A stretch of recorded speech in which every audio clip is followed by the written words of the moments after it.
They want to be there when Mitt Romney gives his first major foreign policy address. These cadets are students at the venerable Virginia Military Institute, and here I found something that's pretty rare in the US, an audience that really is interested in foreign policy.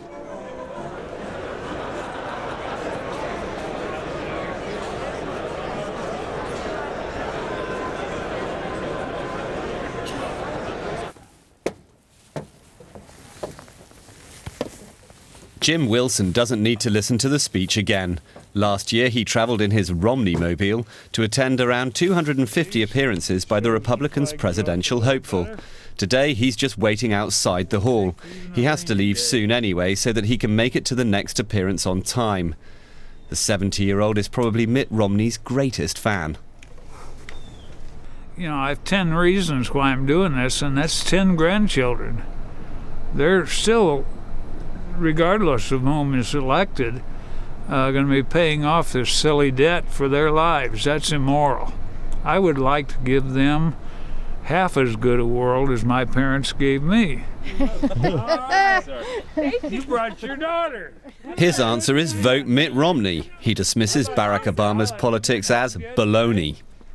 Not by you, I haven't. Then let's get her done. The former soldier is not a man to take a subtle approach, but I'm impressed by his tenacity. He has followed Romney on the campaign trail for over 270,000 kilometers so far. Every day he spends $100 on gas alone. He has everything he needs in his truck. And the others, there's winter clothes, there's summer clothes, there's dirty clothes, and then those two in the far back are more signs. Like most Americans, Wilson says national debt and the faltering economy are the main campaign issues. But he thinks something else will decide the election's outcome in the end. In fact, foreign policy is what will put Mitt Romney over the top. There's a big question that has to be asked, and it's very simple. Is America safer than it was 4 years ago? Is the world safer than it was 4 years ago? That's an impossible one for our current president to answer. The world is on fire. The Republicans' presidential candidate could hardly have put it better. Here in Lexington, Romney again presents his peace through strength foreign policy concept. When he speaks about Iran and its nuclear program, I'm reminded a little bit of George W. Bush. We all mourn their loss. For the sake of peace, we must make clear to Iran through actions, not just words, that their nuclear pursuit will not be tolerated. And non-believers, all of whom... But listening between the lines, it becomes clear that all the saber-rattling, in fact, conceals a rather moderate approach. I'll put the leaders of Iran on notice that the United States and our friends and allies will prevent them from acquiring nuclear weapons capability. I will not hesitate to impose new sanctions on Iran, and will tighten the sanctions we currently have. Tighten the sanctions? That's what Obama constantly threatens to do.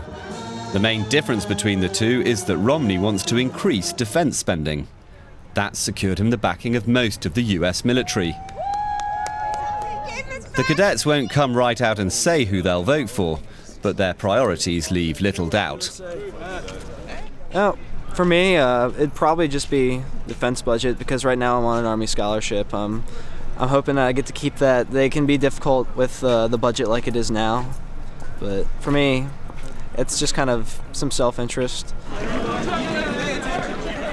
The US military currently has around 1.5 million active members, a substantial portion of the vote. What happens to these young men has far-reaching consequences for the whole world. These men are just at the beginning of their military career, but I'd like to know what people who've stared death in the face think of US foreign policy. So I leave Lexington and head north.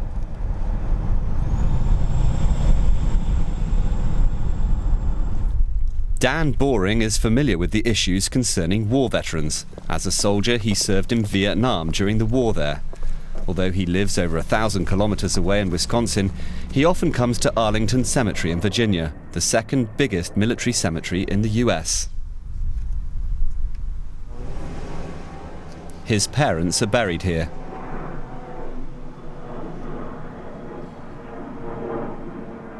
Dan works for an organisation that takes care of soldiers returning from service abroad. He knows many Americans have little interest in the background of their military missions or the veterans.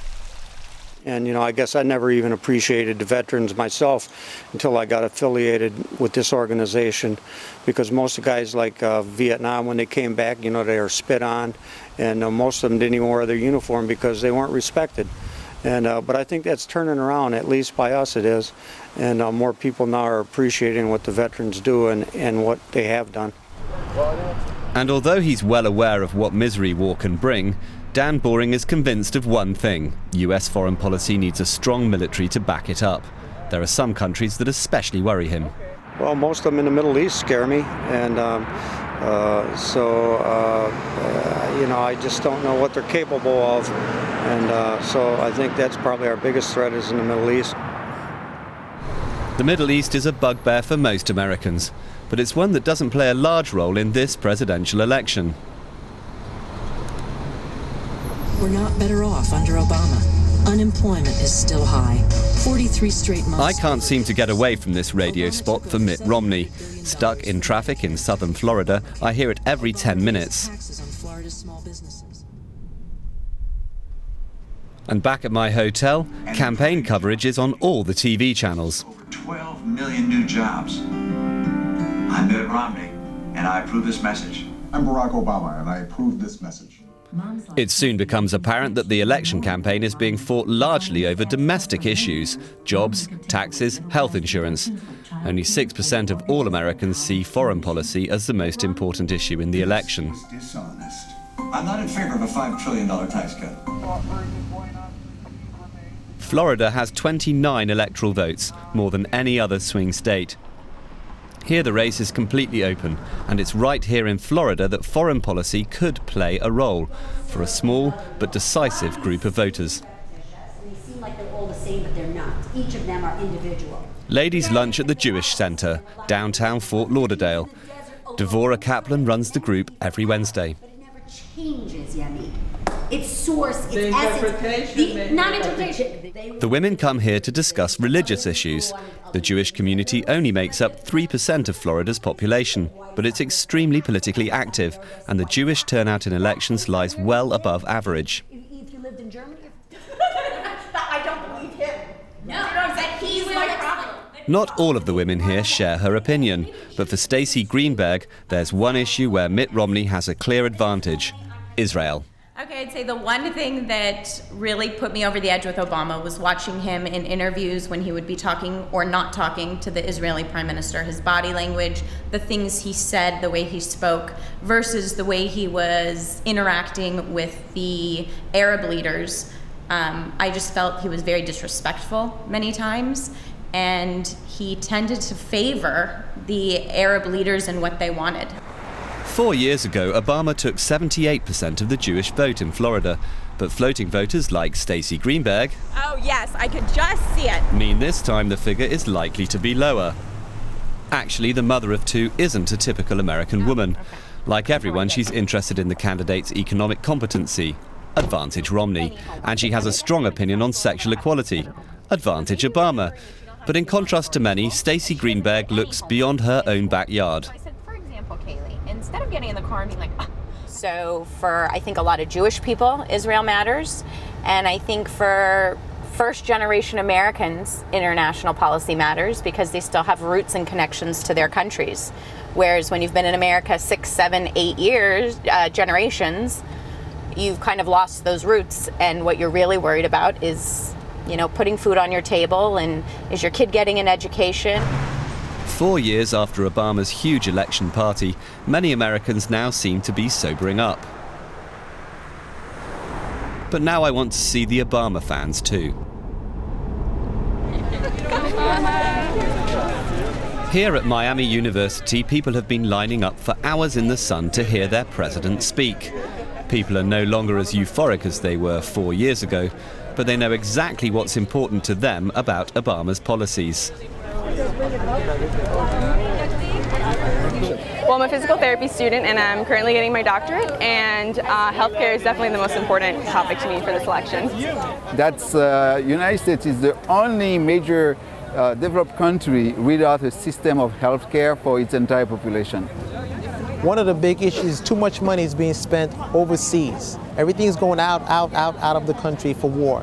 We need to put more of that money back into our community, back into educational programs. Health and education. Again, foreign policy has low priority. Miami, please join me in giving a big welcome to the President of the United States, Barack Obama.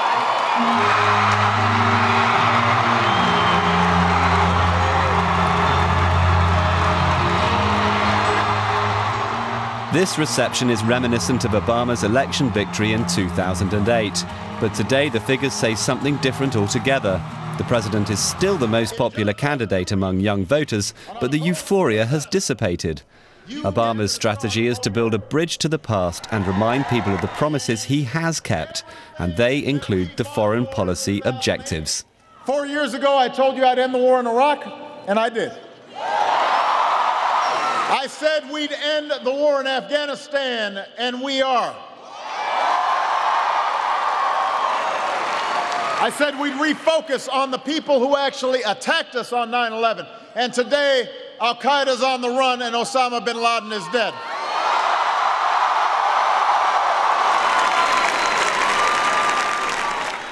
That's not a bad foreign policy record in the view of most Americans. I've met a few voters who are truly interested. But for the majority, it remains only foreign policy. Other issues will decide who will become the next president of the United States of America.